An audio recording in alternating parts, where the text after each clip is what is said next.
So this video is just to show how I'm going to score games when I'm rating them. So I'm going to use a system of metrics with a rubric that has criteria and then a tier list. So first off, with the metrics, I have 30 in total.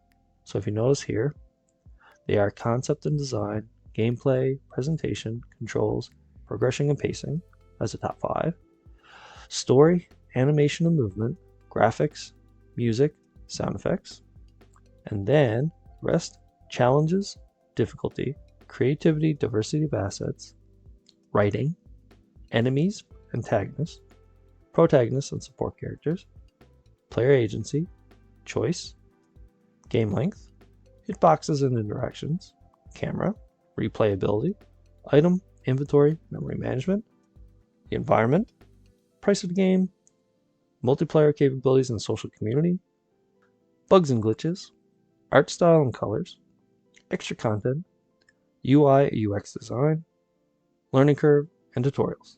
One thing that you'll notice about the metrics, I have them color coded in 3 different areas.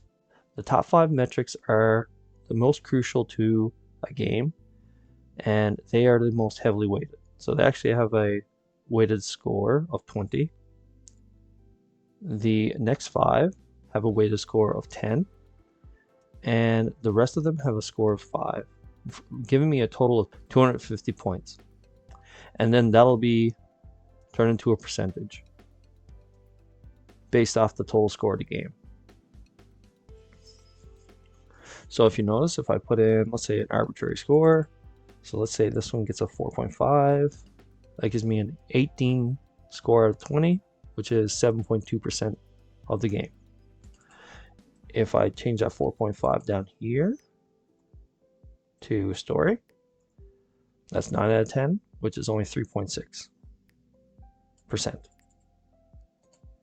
And if I go down to here in challenges, and I go 4.5, it's only 1.8%.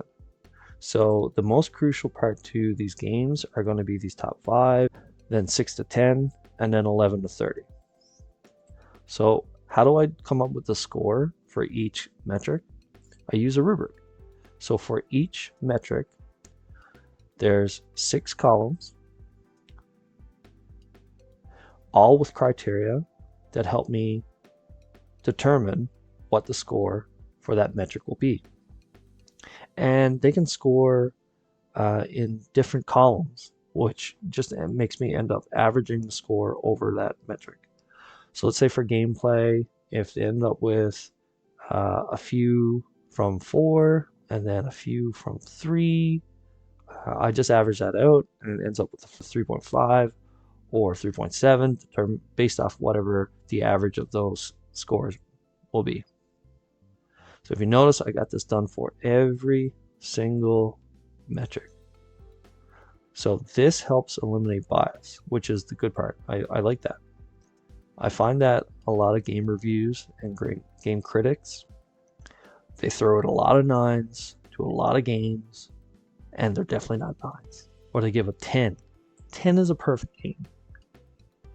A perfect game doesn't exist. Every game has at least something wrong with them. So a 10 out of 10, maybe a 9.9, but there's no such thing as a 10 out of 10 game. It doesn't exist. Once I have the scoring done, then I end up going to my tier list. So I've got my tier list rated from 100%, which is X, 100 to 95%, which is an X tier game, all the ways down to 0 to 30, which is F. So it goes X, S, A, B, C, D, E, niche, niche F, and F. Niche games, if you're curious, are things like arcade games, which they're good games, but they're very simple. So although they lack in things like story and all that sort of thing, they might still be good games. So which is why they're down here in the low end, and they're called niche rather than calling them F games, because I don't think that's fair. So something like Tetris might actually end up down here. Now, if you notice, I've got